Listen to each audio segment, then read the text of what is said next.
አሁን በሰዓታት ውስጥ በኢትዮጵያና በዓለም አቀፉ መድረክ ከበስተጀርባ እየተሸረቡ ያሉ አሳሳቢ ሴራዎች ይፋ መሆን ጀምረዋል። እያንዳንዳችንን በተለይም ዝቅተኛው ማህበረሰብ ከአቅም በላይ ወደሆነ የኑሮ ውድነት ቀውስ የሚከት ከዓለም አቀፍ የገንዘብ ተቋማት የተላለፈ እጅግ አስቸኳይ ማስጠንቀቂያ ተሰምቷል። በአገሪቱ ታሪክ ታይቶ በማይታወቅ መልኩ ትላልቅ የዓለም አቀፍ ድርጅቶች በኢትዮጵያ ላይ ክስ ለመመስረት የወሰኑበት አስደንጋጭ ምክንያት ምን እንደሆነ ይህንን ሚስጥር በጥንቅራችን አካተነዋል። ድንገተኛው የሰሜን ኢትዮጵያ ፖለቲካን ከላይ እስከታች ሙሉ በሙሉ የሚያናጋ መረጃ ሾልኮ ወጥቷል። በትግራይ ክልል ውስጥ በይፋ የተካሄደ መፈንቅለ ስልጣን ነው ተብሎ የተነገረው ያልተጠበቀ ሚስጥር በመጨረሻም ፈንድቷል። ይህን ተከትሎ ምን አይነት አስፈሪ ወታደራዊና ፖለቲካዊ ፍጥጫ ሊፈጠር እንደሚችል ቆይተን የምናየው ይሆናል። ይህ ሁሉ እየሆነ ባለበት በዚህ ሰዓት በዓለም መድረክ ሌላ ትልቅ ውጥረት ተከስቷል። ሁለት የዓለም ኃያላን መሪዎች በዝግ በር በስልክ ሲነጋገሩ በመካከላቸው የተፈጠረ እጅግ የጦፈ አለመግባባትና ቁጣ ወደ ከባድ የጦርነት አፋፍ ዓለምን እየገፋፋት ይገኛል። በዓለም አቀፍ አውሮፕላን ማረፊያ ላይ በድሮን የተፈጸመ አስደንጋጭ ጥቃት በነዳጅ ዋጋና በኢኮኖሚያችን ላይ ምን አይነት መቅሰፍት ይዞ እየመጣ ይሆን? ከመጋረጃ በስተጀርባ እነዚህ ሁሉ ክስተቶች እርስ በርሳቸው የሚያገናኛቸው እጅግ አስፈሪ ሚስጥራዊ ሰንሰለት ምንድን ነው? አሁን በቪዲዮቻችን የምንነግራችሁ እውነት ነው። የዓለምን ነባራዊ ሁኔታ ሙሉ በሙሉ የሚቀይር ነው። እስከ መጨረሻ ተከታተሉ። የዓለም አቀፉ የገንዘብ ድርጅት IMF ኢትዮጵያ ተጨማሪ 468 ሚሊዮን የአሜሪካን ዶላር ድጋፍ ለማግኘት በምታደርገው ጥረት ላይ ከፍተኛ መሻሻል ማሳየቷን በገለጸበት በተመሳሳይ ወቅት መንግስት የገንዘብ ፖሊሲውን ይበልጥ እንዲያጠብ፣ በውጭ ምንዛሬ ገበያ ላይ ግልጽነትን እንዲያሰፍንና የመንግስትን ወጪ በከፍተኛ ጥንቃቄ እንዲያስተዳድር አስቸኳይ ጥሪ አቀረበ። ይህ ጥሪ የተላለፈው የIMF ልዑክ ከኢትዮጵያ ባለስልጣናት ጋር በአዲስ አበባና በኦንላይን ባደረጉት ውይይት ነው። በ4 ዓመቱ የተራዘመ የብድር ማመቻቸት ECF ፕሮግራም አምስተኛ ግምገማ ላይ በባለሙያዎች ደረጃ ስምምነት ላይ መደረሱን ተከትሎ ይህ ስምምነት በድርጅቱ ስራ አስፈጻሚ ቦርድ ሲጸድቅ የኢትዮጵያ መንግስት 468 ሚሊዮን ዶላር ገደማ አዲስ ፈንድ በቀጥታ ማግኘት ይችላል። ይህም እስካሁን በዚህ ፕሮግራም ስር የተለቀቀውን ጠቅላላ የገንዘብ መጠን 2.65 ቢሊዮን ዶላር ያደርሰዋል።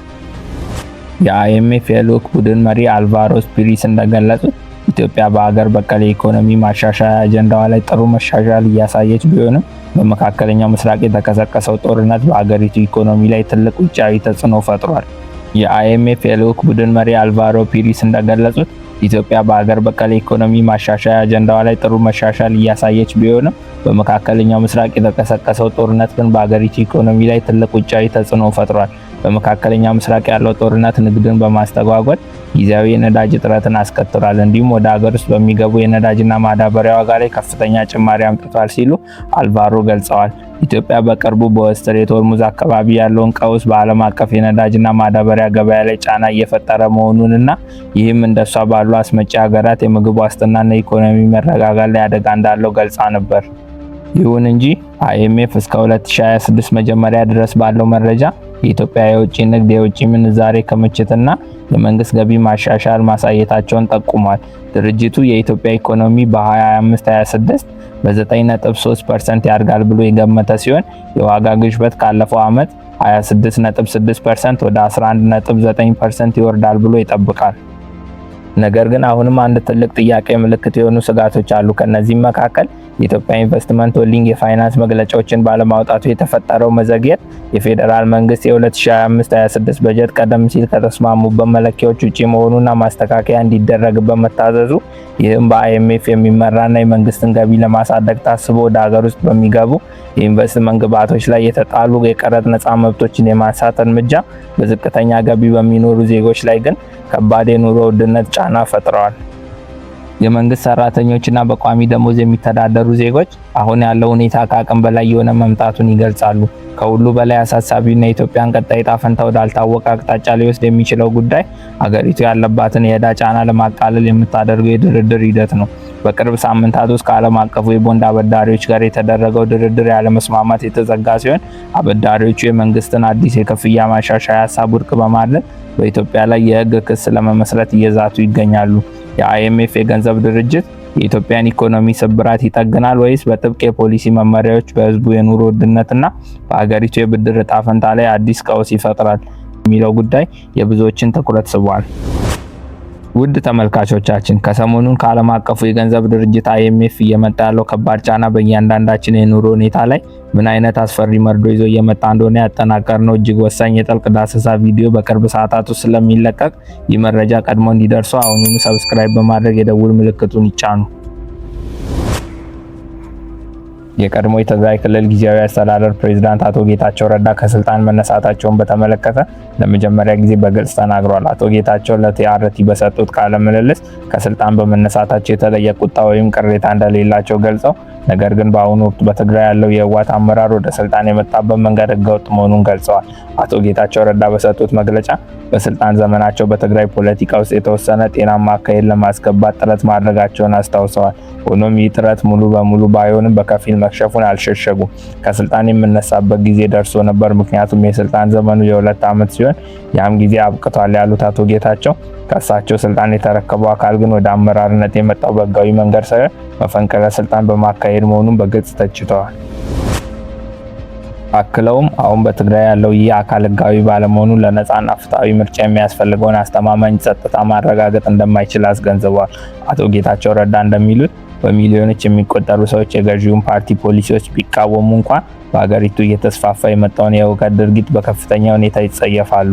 ስለዚህም ምርጫውን ፖሊሲን የመደገፍ ያህል ሁከትን የመቃወም ትልቅ መልእክት ያዘለ እንደሆነ አስረድተዋል። በመጨረሻም እሳቸው ስለመምረጣቸው ሲናገሩ እኔ ድምፅ አልሰጠውም፣ የመጣሁት ከትግራይ በመሆኑ እና በትግራይ ደግሞ አሁን ምርጫ ባለመካሄዱ ምክንያት ግልጽ ነው። ነገር ግን ድምፅ ለመስጠት ብችል ኖሮ የግድ ለገዢው ፓርቲ ባይሆን እንኳ ሁከትን በመቃወም በእርግጠኝነት ድምፅ ሰጥ ነበር በማለት ቃለ ምልልሳቸውን አጠናቀዋል። እንደነዚህ አይነት ፈጣን መረጃዎች በየቀኑ እንዲደርሱ አሁኑኑ ሰብስክራይብ በማድረግ ቤተሰብ ይሁኑ። የእስራኤሉ ጠቅላይ ሚኒስትር ቤንያሚን ኔታንያሁ በእሳት እየተጫወተች ነው ያሏት ኢራን ያላትን የዩራኒየም ክምችት ለማስወገድ እንዳልተስማማች ነገር ግን የሚደርስባት ጫና እየበረታ መሆኑን ተናገሩ። ከአሜሪካው ፕሬዝዳንት ጋር መወዛገባቸው የተነገረው ጠቅላይ ሚኒስትሩ ከትራምፕ ጋር በኢራን ጉዳይ ተመሳሳይ አቋም እንዳላቸው ተናግረዋል። ጠቅላይ ሚኒስትሩ ለሲኤንቢሲ በሰጡት ቃለ ምልልስ ኢራን ከአሜሪካ ጋር የምታደርገውን ድርድር ካለ ስኬት ቢቋጭ ብዙም እንደማያሳስባቸውና የኢራን ጉዳይ ያላበቃ ቢሆንም ግን በከፍተኛ ሁኔታ መዳከሟን ገልጸዋል።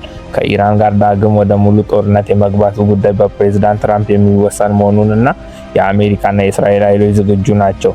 ኢራን ይህን ማወቅ አለባት፣ እነርሱ ያውቃሉ ብዬ አስባለሁ። ነገር ግን በግልጽ እንደሚታየው በእሳት እየተጫወቱ ነው ብለዋል። ጠቅላይ ሚኒስትር ኔታንያሁና ፕሬዝዳንት ትራምፕ እስራኤል በሊባኖስ ውስጥ እያካሄደች ካለችው ጦርነት ጋር በተያያዘ ባለፉት ቀናት ሲዘገብ እንደነበረው በሁለቱ መሪዎች መካከል ጠንከር ያለ ንግግር መደረጉ ተገልጿል። ፕሬዝዳንት ትራምፕ ወደ ዋን ፎርስ ከተባለ ፖድካስት ጋር ባደረጉት ቃለ ምልልስ ከኔታንያሁ ጋር የቃለ ምልልስ ማድረጋቸውን አረጋግጠዋል። አዎ ጠንካራ ውይይት አድርገናል፣ በጣም ተናድጄ ነበር። ሊባኖስ ውስጥ ኔታንያሁ እያካሄደ ባለው ያልተቋረጠ ጦርነት ተረብሼ ነበር በማለት ውይይታቸውን ጠንከር ያለበትን ምክንያት አስረድተዋል።